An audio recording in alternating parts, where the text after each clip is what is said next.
Went over the standings this morning, and, listen, there appears to be 5 really good teams, right? The Eagles look really good. Carolina looks really good. Kansas City and Denver look really good. And I think Green Bay, because of Aaron Rodgers, is really good. Then there's 7 teams that don't look very good. They're kind of bad, like the Chargers and the Colts and the Browns and the Dolphins and the Niners and the Bears and the New York Giants. And then there's a bunch of 20 teams, about, 5 really good, 7 really bad, and 20 are kind of inconsistent.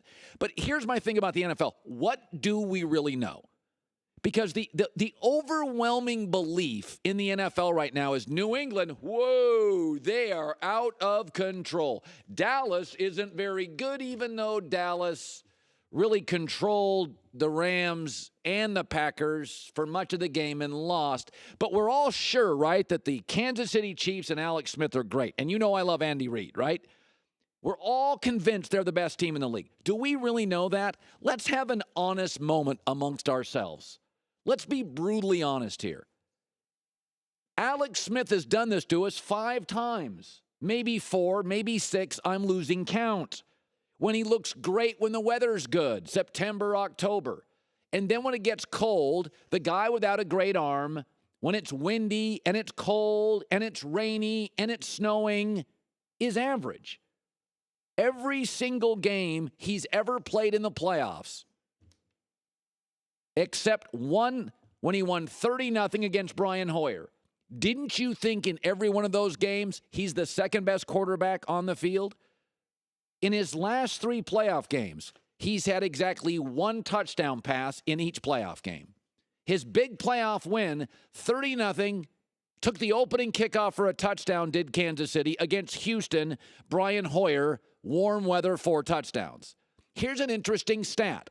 Bill Belichick always says, football's about post-Thanksgiving. It's cold, it's wet, it's dreary, it's windy, it is rainy. You got to be able to play in that weather to win Super Bowls. It doesn't matter how good you are in September and early October. Here is Alex Smith, 35 degrees and below in his career.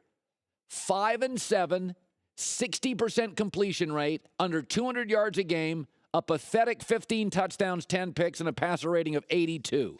Do you know what his record is when it's 60 or above?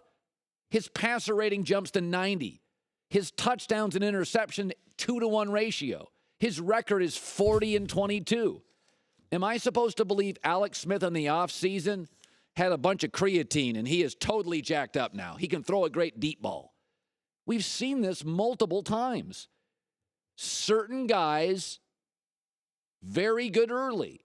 Those are often guys without the howitzer, without the big arm, without the big frame. Yet a Joe Flacco can struggle early, but in the playoffs, big, strong, 6'5", 245 Joe Flacco's been pretty good. Tom Brady throws a pretty good football in cold weather, is fantastic in December and January. I got nothing against Alex Smith, but how much do we know in the NFL for sure? This is the team we love. I've seen Alex Smith play several playoff games late in the season. He always looks like the second best quarterback on the field. And if you look at his win-loss record, his completion percentage, his passing yards a game, his passer rating, and his touchdowns in cold weather, which is November, December, and January football, he's below average. Why do we keep getting fooled by stuff? So if this is the team we're absolutely sure is great, you want to make a bet they're not as good December 9th, November 28th, January 3rd? I'll make you a bet because I got a precedent. I got history. I know we've got some good teams, about 5, and I know we've got some bad teams. But I don't think the good teams are as good as we think, and I don't think the Giants and the Chargers are as bad as we think. I think this is a week-by-week league, and we know very, very little about these teams. We know Aaron Rodgers is great. We know Odell Beckham is hurt. We know Gronk isn't what he used to be. There are things about individual players that I absolutely know. But as far as the teams, folks, it is a week-by-week league, and Kansas City in 2 months, what do you bet, is not as dangerous vertically or on big plays as they are today. You know, it's funny I've always believed this with a good boss. The good boss is like a good coach. That if you're a really good boss, the company I work for will get better and better and better and better and better over time. When I worked at my former employer, we had a guy named George Bodenheimer that ran the company. For the first 8 years I was there, we just kept getting better and better and better and better and better. That's a good boss. And it stands to reason, like a school teacher or a college professor. The better professor, the teacher, the better you are at teaching, and your students get smarter and smarter and smarter because you're a very thorough, complete, and detailed teacher. We've seen this in coaching. Like, does anybody understand that Tennessee is not well coached? So Bill Belichick has a history that his worst month is September, then he gets better in October and November, and Bill Belichick's best month of coaching, he wins 85% of his games in December. A great teacher. Similarly, Pete Carroll. He wins 57% of his games in September, 67% in November, and 70% of his games in December. Mike Mularkey of Tennessee, he's better in September and worse as the season progresses. Should be noted, we didn't put it up here, but Andy Reid gets better every month in his career because Belichick, Pete Carroll, and Andy Reid are teachers. And a very good teacher creates a smarter student the longer they're together. How in the world can Tennessee be this average? They're all over the map. Last year, they beat Green Bay by 22. The next week, they came out and they're down 21-0 to the Colts in about an hour. This year, they're all over the map. They've got a good quarterback, a good O-line, a great running game, a terrific tight end, a nice defensive front. They're in a weak division. Week to week, month to month, half to half, you don't know what the hell you're getting with Tennessee. And there's a linear progression on this. It's not hard to figure out. Good CEOs, good teachers, good professors, good coaches. You get better over time.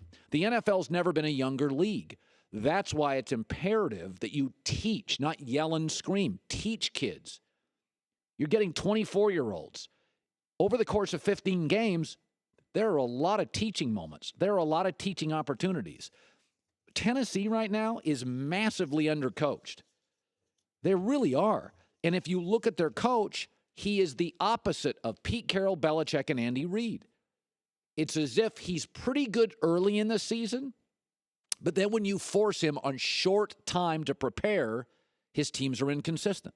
When he has an off season to prepare, Mike Mularkey intellectually, academically can get organized, and they're pretty good in September.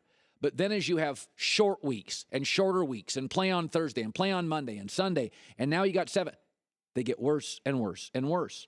So when I look at Tennessee, there's just no excuse for being this average. Andrew Luck's not playing in that division. Jacksonville, Houston hasn't had a quarterback until 2 games ago. You got Marcus Mariota, the best O-line in the division, great tight end, good running backs, nice defensive front. Come on, do better. That shows me there is a teaching deficit in Tennessee. Look at Belichick, look at Andy, look at Pete. If you're not getting better month to month, you're not a very good teacher. Thanks for watching. Subscribe here to get the latest from the show. Also, be sure to check out more of the best clips from The Herd or go watch a few segments from the newest show on FS1, First Things First, with Chris Carter and Nick Wright.